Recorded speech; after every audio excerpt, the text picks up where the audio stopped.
2, 3, 4. Just like Michelangelo into the blue on heavenly wings. Cargo ham bones gon' take off, no smoke, no mirror, no strings. I can't take off these dark shades. I can only say how it's too beautiful. Our town on TV. Our town, there's you and me. Upside down, hanging out of an airplane.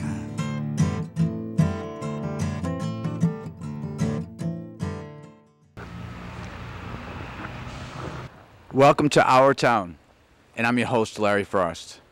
I hope you had a great holiday season, but it's not, back to work now. Today we have a great show for you. We're going to the Senior Center. We'll be meeting with the Council of Aging Director, Annmary Connor, Emergency Manager, Donald Swenson, and Police Officer, Thomas Hanshaw. And Tommy will be going over scams both locally and nationally. So let's get started.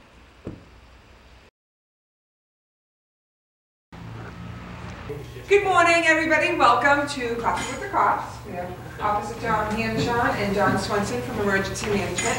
I'd like to welcome Our Town and Larry Frost to the Amesbury Senior Center. Excited to have everybody here today. So we're going to have, I believe John is going to go first and talk about some emergency management stuff. And we hope you enjoy today's Coffee with the Cops. Thank you. Great.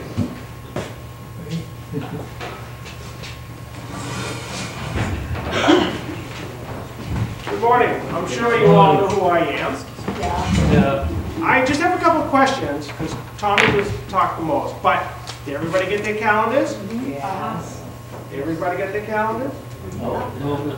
Okay, I'll leave some up here. My next question. Those people who got their calendars, where are they? Hanging on my wall. Hanging up. All right, let's be honest now. Tucked with my emergency numbers. Bookcase. All right, how many threw them away? Okay. Uh-oh. We have one hanging up in our lobby at the towers. Good, good. And I think there's one over Powell too. They're very, very important. This is your life safety.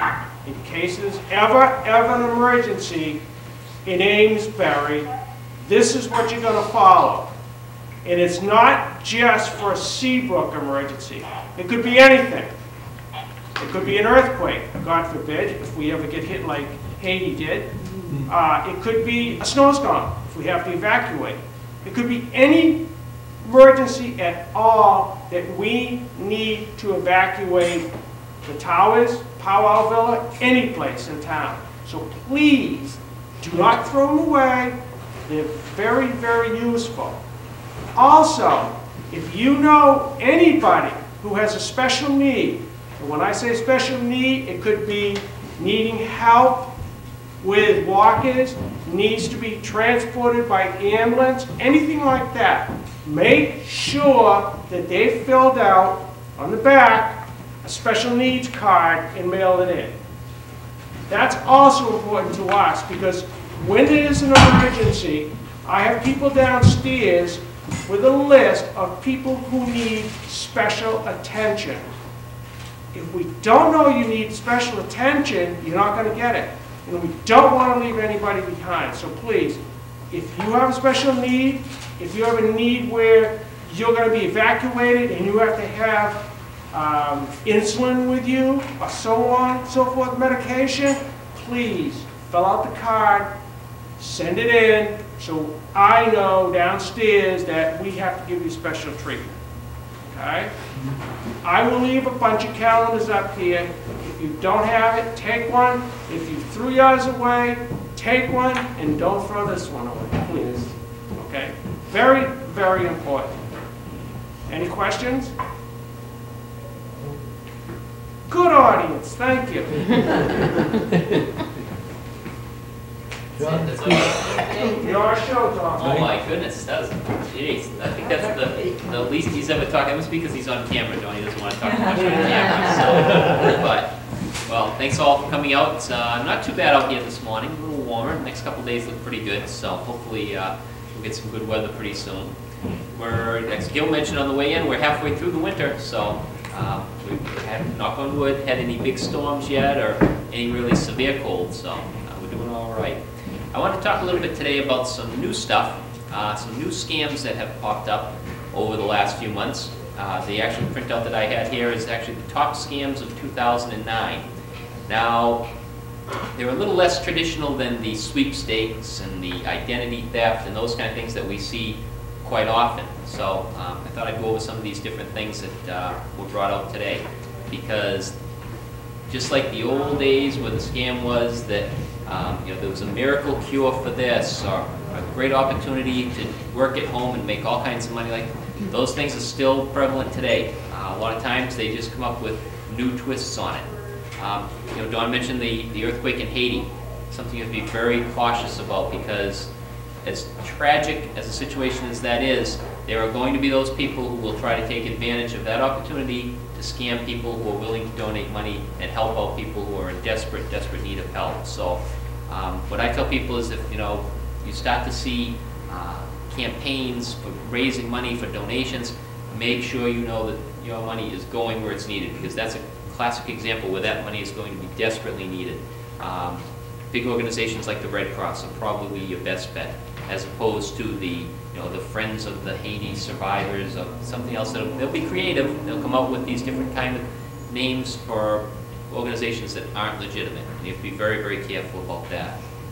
So some of the things that caught my eye with this list that they put out, and this was put out by consumeraffairs.com. There's a lot of different companies out there that are working now to educate consumers and the public on scams like this. So it's great. We're very fortunate this day and age to have all this information available in hopes that we can prevent you from being taken advantage of, because it doesn't take long for some of these scams to bring a lot of money into someone else's pockets.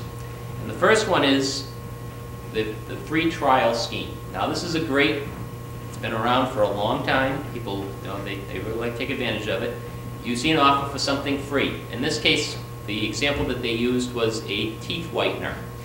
The advertisement claimed that you could try this new product, guaranteed to whiten your teeth, and all you had to pay was the shipping and handling, $1.95. So the person went out, spent $1.95, provided a credit card number. That's the first mistake right there. Sure enough, the first little bottle comes in. Next month, another little bottle comes in. A month after that, another bottle comes in. They just keep coming up. Well, not only did the person get charged $1.95 for shipping and handling, the following couple months they were charged $87.62 on their credit card. So, a classic example where, sure, you get the free trial, but then they kept sending you, shipment after shipment of this stuff. Who knows if it even worked? But when the statements came in from the credit card company, there were those charges of nearly $90 a piece. Again, if you don't pay attention to your credit card statements for a couple months, you maybe get distracted from those, these things can add up very, very quickly. Would you be responsible for something like that?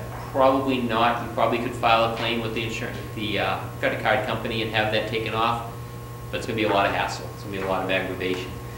Again, that's a classic example of something that is not really free.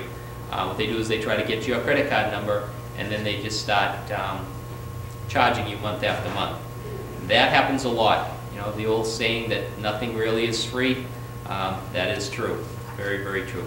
If somebody wants to give you something free like that, don't provide a credit card number or a checking account number or something like that. Because this day in the electronic age, they'll just transfer the money right out of your account, and month after month. And the credit card companies are looking at it like they don't know if it's a legitimate business or not, so they pay out the money and they authorize the fees. So again, it doesn't take long for those costs to accumulate. The number 2 one was mortgage modifications and foreclosure rescues. And this is something that we haven't seen here locally, but I know they have seen it around the country quite a bit. We're all familiar with what the economy is doing and how many foreclosures there have been and the state of the economy. Sometimes people get desperate and try to find a way to get out of that. So there are unfortunately these people that will go around and say, well, we can get you out of this mess that you're in, help you out by charging you a fee just to process paperwork or contact this bank or that bank. Next thing you know, you're paying all kinds of money to these people, and they're not doing a thing other than pocketing your money, and you're still behind on the mortgage or the loan or something like that. So in this case here, what the people did was just that. They said, the first thing they said was, don't tell your bank that you've contracted us to solve your problem. Right there, when there's that little secrecy or that, don't tell anybody, that kind of stuff, that's a huge warning sign right there that something is very, very wrong. And again, here the people were spending out thousands of dollars hoping that they wouldn't have to have their house foreclosed. None of that was going to the bank, and as a result, you can actually have you even become further in debt. So, and that kind of gets into number 3 also, the debt settlement, where if you have charges on a credit card or a loan or something like that, there are those people that will try to take advantage of that by offering a service to get you out of debt. And again, it can be very, very costly. You can pay a lot of money to a service that doesn't do you any benefit. So you have to be very, very careful about those things. What I would suggest is, if in a situation like that, speak with the actual lenders, banks, the credit card companies, speak with their representatives, and get some guidance as to how you can get out. I know that there are consumer affairs groups and people that are legitimate that can help you, with a problem like that. But don't just run the risk of having somebody, call you up on the phone and say, hey, we can help you out with this, and then find out later on that they were scam people too. Number 4 was a very interesting one. We've all heard so much about government stimulus money. It's everywhere. It's in our construction projects. It's in job training. It's in law enforcement. They provided some money to local towns for saving public safety jobs. Well, we see that stuff on TV. We hear about it in the news. Sure, wouldn't you like to get part of that money too?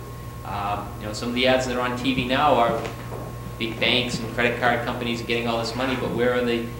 Where's the money for the local people? So, unfortunately, there are these people out there that will say, hey, we can get you some of that money and charge you, $100 for this, $100 for that, and provide you with information that is actually free. To be honest, there isn't a lot of stimulus money out there for the general public. Right now, it's for the banks and the credit card companies and construction projects. So, again, but that's a great potential for abuse, and it has happened, where people advertise that they will provide you with stimulus money from the federal government, where all they're really doing is taking your money, and they may provide you with an address or a telephone number or a website where you go and you look that you could have done for free, and then you find out that, well, you're not eligible for this stuff anyway. So be very, very careful about that. Now this is the old medicine trick, the old medicine man that would go from town to town with his magic elixir that would solve any medical problem that you had. That was back in the 1800s, stuff like that was going on. Still prevalent today. This case here, number 5, is apparently something was brought about on the Oprah Winfrey Show. It's acai berry, and supposedly this is a natural treatment or something to help with weight loss. And I can use weight loss, but it can apply to improving your eyesight. It can apply to stopping your arthritis. All different things. They use every different twist. I think last month I talked about the H1N1, the miracle cures that were out there that you could buy over the counter or through these companies to prevent you from getting the H1N1 or swine flu. Totally fictitious. In this case, was they advertised this berry or this elixir as something that would be a miracle weight loss. Number one, the most important thing with those kind of things is you've got to be really careful about what you're putting into your system, because especially foreign companies up in Canada or Mexico, That stuff's not regulated, and next thing you know, you're trying this miracle cure, miracle treatment, and you're finding out that it's getting you very, very sick. So, but again, something like that was mentioned on the Oprah Winfrey show that millions of people watch, and so what happens is that people that are out there doing these scams say, "Oh, we can put a twist on that. We'll offer this stuff to the consumers, take their money, and then find out that they don't lose weight, they don't get cured from whatever their ill is." So, but that's something again that's been around for a very, very long time. Number 6 was the work-at-home schemes, a classic example of scams. Everyone would love to sit home, work at home, do some kind of a task, and make thousands and thousands of dollars. Unfortunately, very, very few people actually do that. But what these companies will do is they will ask you to become involved with a opportunity to either, say, assemble some kind of a product or distribute some kind of a mailing, some kind of a task like that. But what you do is, number one, you have to send money in to buy into the franchise. And what happens there is they take your couple $100 or whatever it is, and to send you the information on how to actually become involved with this. We had one scam where they offered you to be able to put together like little knick-knack things. Something that was, seemed very easy to put together, and that you'd be able to sell 1 million of them. They would even offer to buy them from you. Once you put them together, they'd actually buy whatever you put together and pay you for that. So that people think, oh, that's a great opportunity too.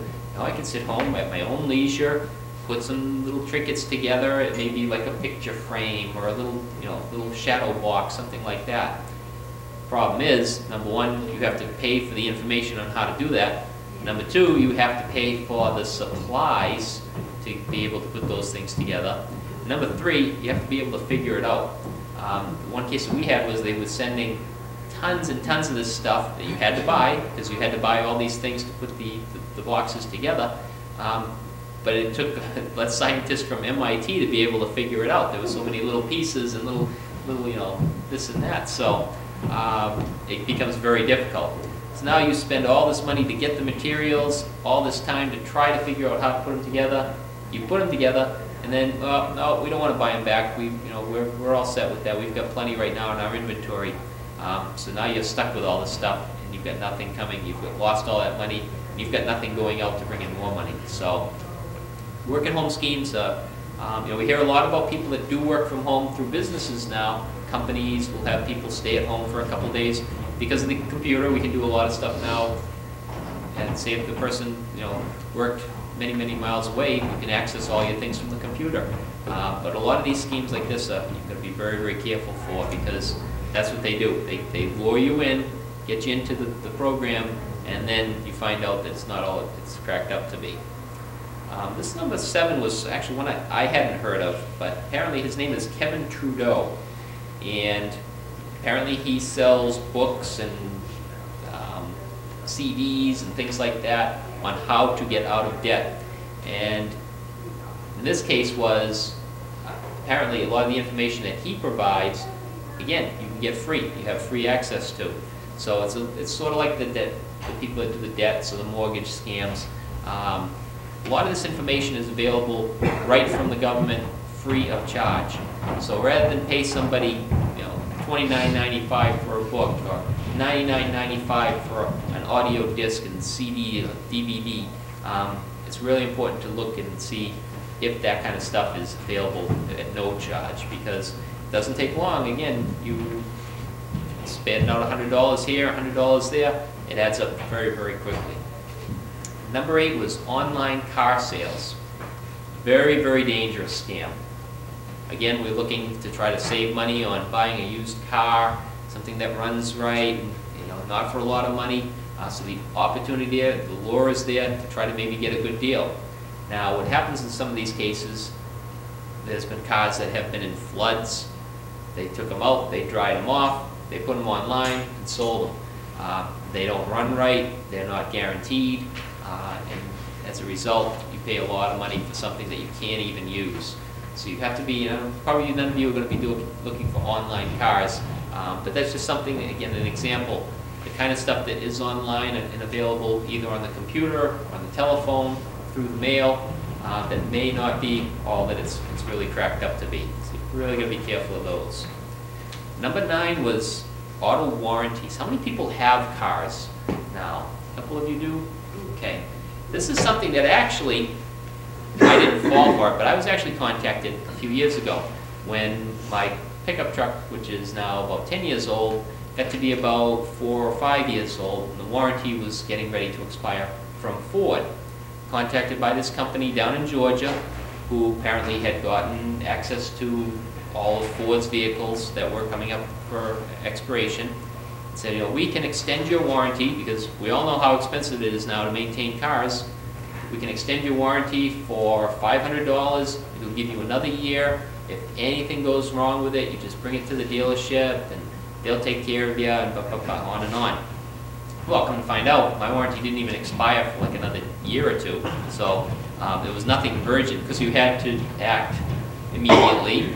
That's the old trick that they love to use. You had to act immediately. You had to send that money in to be eligible for the program.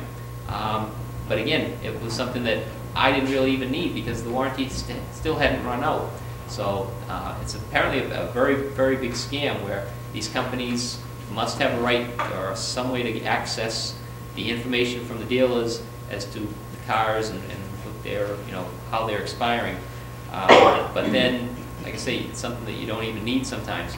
Then when it gets to the point where the car warranty does run out, you've got to be very careful about that too. You want to make sure that if you do want to extend your warranty, that you're getting the same kind of coverage that you want for a reasonable price.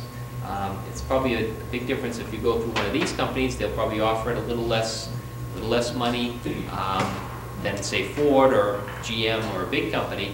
But then again, you've got to look and see what is actually covered, what your fees and your costs are going to be, you know, and the benefits that you're actually going to get weighed against the cost that it's going to charge you to actually get something like this. And the last one that was on this list is the bank failure email. This one was a kind of like a phishing scheme, where they send out a blast, letters, emails, telephone calls, saying that the bank is closing. We need your information, credit card numbers, because a lot of us have credit cards from banks that aren't even around here. So they're asking for your personal information. And what happens is you provide them with some of that information. Next thing you know, there's fraudulent charges and the whole 9 yards. So one thing I tell people about is, if you're contacted by someone who claims to be from your bank, and they're asking to verify information, they're asking for, you know, particular information, don't give it to them, because number one, they already know all that stuff. They got your application, you know, when you actually filed it, so they have all those things that they need. They're not going to call and verify you. It's probably a scam. It's somebody that's looking to try to gain access to that. One of the more common things we have is somebody may get a hold of your credit card number. They'll call and they'll say, well, you know, we've got your number, and they'll read it back to you. You say, well, geez, they have my number, it must be legitimate, but we need the number off the back of the credit card. That's the security code that doesn't go through the machine when you swipe it.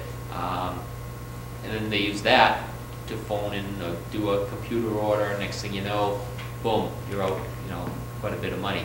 We had a gentleman came in about a month or so ago. His credit card number had been used to buy pizza in England. So, you know, we think that it's a small world. It really is, with things like this. These numbers are out there. We kind of traced it back to it. It was very difficult, but his thought was that he had purchased some materials from a company which was probably not the more, you know, legitimate company, and next thing you know, somehow or another, his credit card number was compromised and provided to this person who was in, you know, London, England, buying pizza. You know, it's a shame, but it does happen. So just realize, like I say, the more common ones are still the sweepstakes. You get that letter, congratulations, you've won $1 bazillion. Just send us a couple $100 to get the taxes and fees paid, and we'll make sure you get all that, you know, wheelbarrows full of money. That's still the most common around here, and you really got to be careful about it. So Any questions about scams or even anything else that's going on? I have a question Okay. about that car warranty. My car was only about a year old, Okay. and I started getting those Amazing. postcards in the mail. Sure. I had bought the extended 3-year warranty on it anyway, Right. so I had 5 years or 6 years to go. They Amazing. kept sending them and Sure. sending them, and even after the warranty did run out, Right. they kept sending them. Well, they're persistent, and what they do is they take advantage. I threw them away. That's the way to do it. That's what we like to see. They take advantage of that thought that people have that, oh, geez, something went wrong with my car. It's going to cost me hundreds of dollars to get it fixed. Well, if I pay this a little bit here and something goes wrong, the warranty will cover it. Well, if it's a legitimate warranty and everything is covered there, that's great. But unfortunately, if you get something like that where they keep pestering you and they're trying to get you to take that bait, and then you fall for it, you may find out later on. Unfortunately, it's going to happen when something does go wrong with the car. You're going to bring it into the dealer and they're going to say, this warranty is no good. But then it's too late because you've already spent probably hundreds of dollars, because it's not cheap. These people, they're going to be asking for $500-600 a year. So if you pay a couple of years worth, that's a lot of money. So, any other questions? Sure. I also want to bring up that, you want to talk a little bit about your daughter who Oh, published the book? My celebrity, the celebrity in our family. Yeah. Actually, I was going to bring some books today, but I was told that they were running low on the books, so they have to make sure they have enough for her book signing on Saturday. So I wasn't able to bring any. But yeah, she's a freshman in high school. She actually wrote a book over the last spring and summer, and it was actually published. So it's down the bookstore's got it there downtown. I think the library's going to have a copy, and so it's going to be around. It's called Wolf Prince. It's about a story of wolves up in Alaska and the adventures that they go through, and about 130 pages long, so it's a pretty good sized little book. It's geared to that teenager reading level, so it's actually pretty easy to read.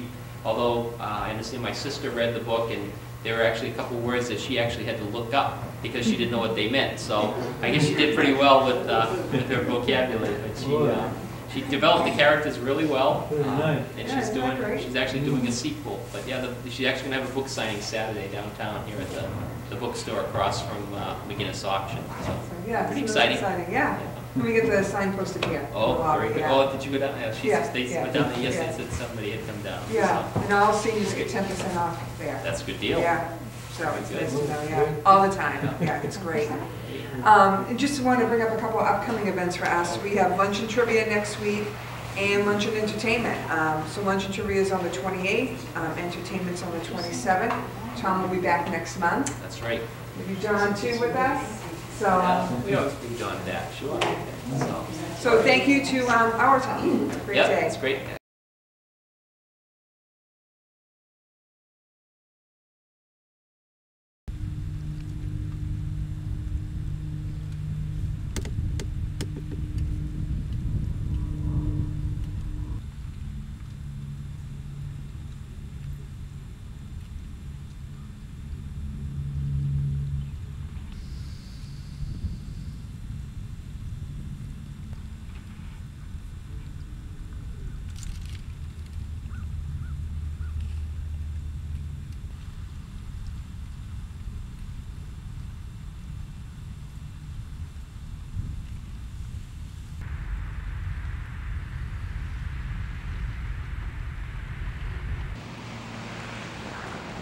Welcome back. Hope you enjoyed the show.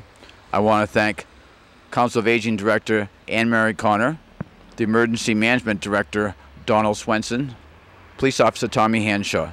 For more information about the Senior Center, please call 1-978-388-8138. So please work hard, stay healthy, and please take time to care for someone. From our town, bye-bye. We're out of here.